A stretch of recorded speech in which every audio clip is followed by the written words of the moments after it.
karena ini channel sejarah, kita balik ke laptop. Kita bahas lagi masa lalu, bukan masa lalu kamu ya, tapi masa lalu kota Surabaya. Kali ini Intan mau ngebahas kawasan yang udah eksis dari zaman Belanda, yaitu Kembang Jepun. Tempat ini itu dulunya rame banget dan sempat jadi tempat prostitusi yang besar di zamannya. 大家好，我叫Intan，欢迎来到我的频道 Dynasty。 Baju yang Intan pakai ini kaos Shinja ya, gambar kuda api, karena tahun depan, tahun 2026 itu tahun kuda unsur api. Lucu banget tuh kudanya. Ada size dewasa, ada juga size kid. Sekarang nggak bisa diorder karena masih close PO. Kalau teman-teman mau order, bisa diorder tanggal 1, atau kalau teman-teman mau diingatkan bisa chat admin Shopee yang linknya ada di deskripsi.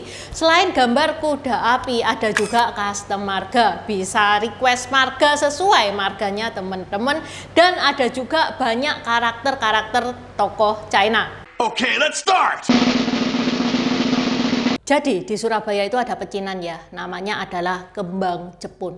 Kalau teman-teman pernah ke Kembang Jepun ini, teman-teman pasti notice banyak plang-plangnya itu yang masih pakai tulisan Hanje. Dan itu sampai sekarang masih buka. Jadi itu bukan epok-epokan gitu ya, kayak dibuat gitu. Enggak, itu memang toko asli dan masih pakai Hanje. Kawasan ini umurnya sudah ratusan tahun dan punya sejarah yang panjang. Dari zaman Sriwijaya, sekitaran Kembang Jepun ini sudah rame. Itu kayak terminal internasional pada zaman dulu buat pedagang asing. Banyak kapal dari berbagai bangsa itu lego jangkar di situ, yang nanti jadi kawasan awal lahirnya kota Surabaya. Dari jalur inilah Surabaya itu pelan-pelan bertumbuh dan makin besar. Jalan yang kita kenal sebagai Jalan Kembang Jepun yang ada di Surabaya itu dulunya jalur utama yang memanjang dari timur ke barat. Ibaratnya itu kayak urat nadi kota. Lewat jalur itu perdagangan jalan,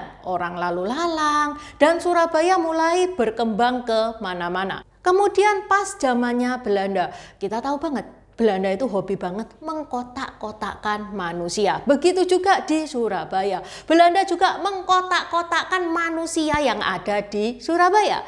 Belanda itu ngambil sungai. Sungainya itu namanya Sungai Kalimas. Itu sebagai patokannya. Sungai Kalimas itu sungai utama yang melintas di tengah Surabaya.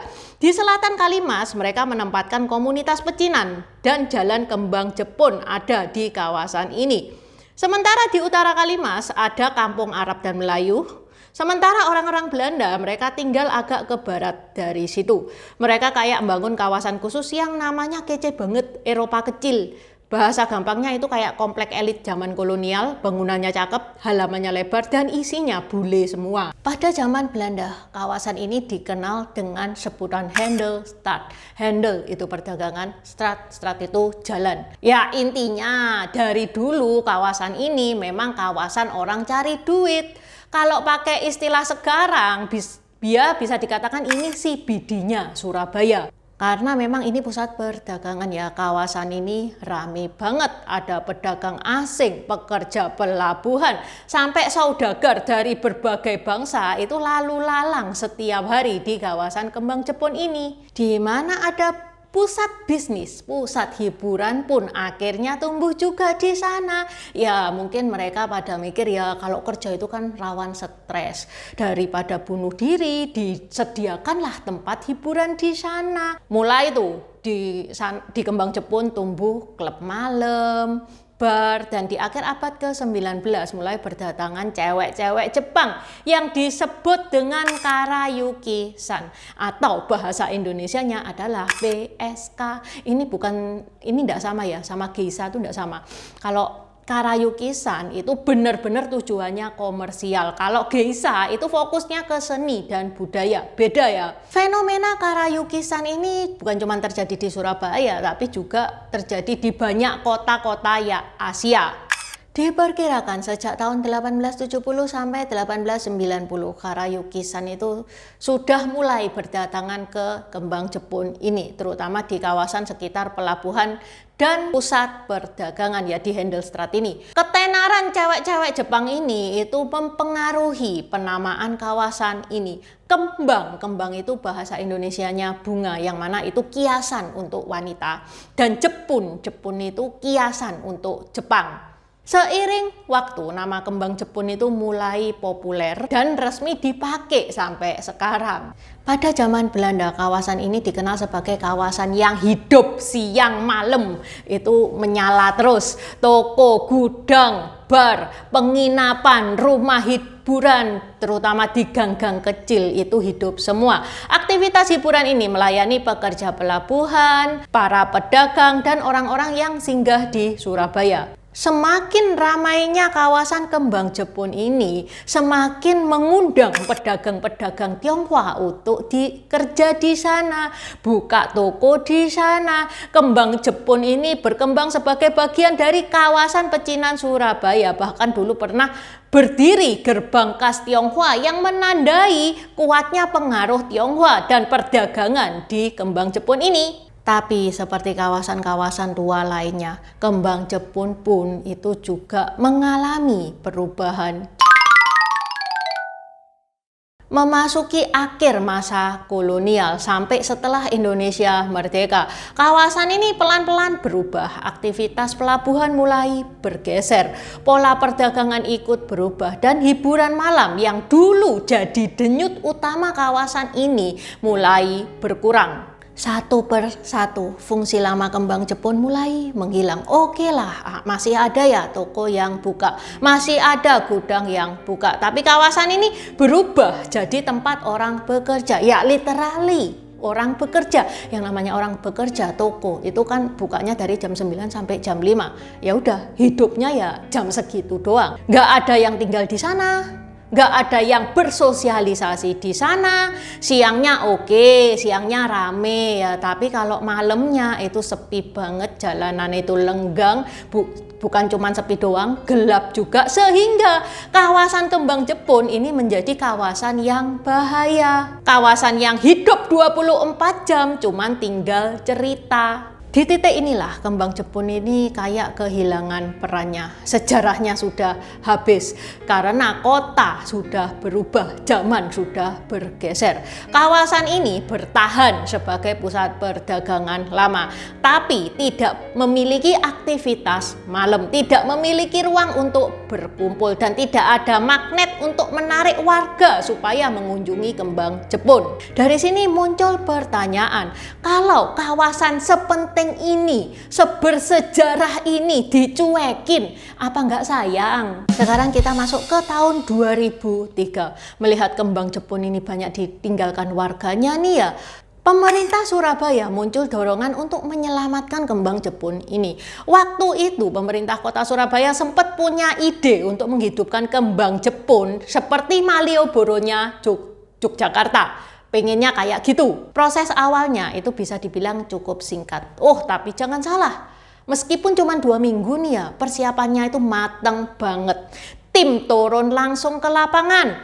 Mereka itu ngulik literatur, diskusi sama Pemkot, ngobrol dengan warga komunitas, ngobrol dengan PKL, sampai studi banding di luar negeri. Salah satunya studi banding di Chinatown yang ada di Singapura. Akhirnya lahirlah konsep Kiyakya Surabaya, yang mana ini Kiyakya itu jalanan yang panjangnya 730 meter, lebarnya 20 meter. Di jalan itu sudah ada 200 pedagang yang siap jualan, ditempati 2000 kursi dan 500 meja. Semua dirancang dengan mempertimbangkan faktor keamanan. Ini pemerintah ini bisa dibilang super detail ya. Mereka itu riset perilaku warga Surabaya kayak gimana, parkirannya gimana, ditempatkan di mana, arsitekturnya juga diperhatikan, urusan kebersihannya juga diperhatikan, kayak saluran air, listrik, sistem suara, sampai sampah, semuanya dipikirin semua. SDM lokal dilibatkan, ada kerjasama antara warga dan LSM,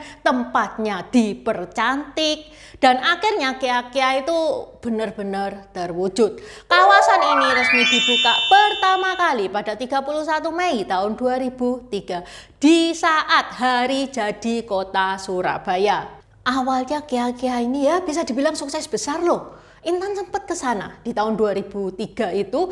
Ruamenya setengah mampus, ada 2000 kursi. Intan nggak kebagian kursi itu guys, inget banget itu Intan pas ke sana. Orang-orang yang nyamperin Kia-Kia bukan cuma orang Surabaya doang. Orang dari luar Surabaya itu banyak yang nyamperin Kia-Kia. Mereka jalan-jalan ke Kia-Kia. Wes pokoknya berhasil, kembang Jepun hidup lagi pada saat itu. Tapi sayangnya ini tidak bertahan lama. Beberapa bulan kemudian pedagang itu mulai mengalami penurunan. Pedagang satu persatu mundur, biaya operasional makin berat. Bukan karena idenya jelek, tapi karena mempertahankan kawasan hidup di malam hari itu lebih susah daripada ngebikin rame di awal. Kemudian kita lompat ke tahun 2022.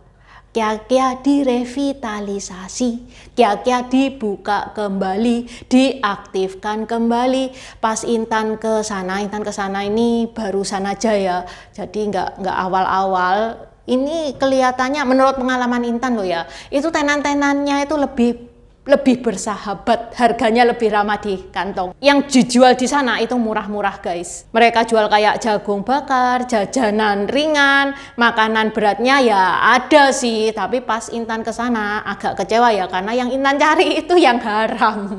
Tapi tidak menemukan ada yang jual haram-haram itu. Ini kayak vibe-nya itu family friendly banget. Mudah-mudahan Kia-Kia itu bisa bertahan. Ya lebih baiklah ada aktivitas meskipun kecil-kecilan, supaya nggak rawan kejahatan lagi, iya kan?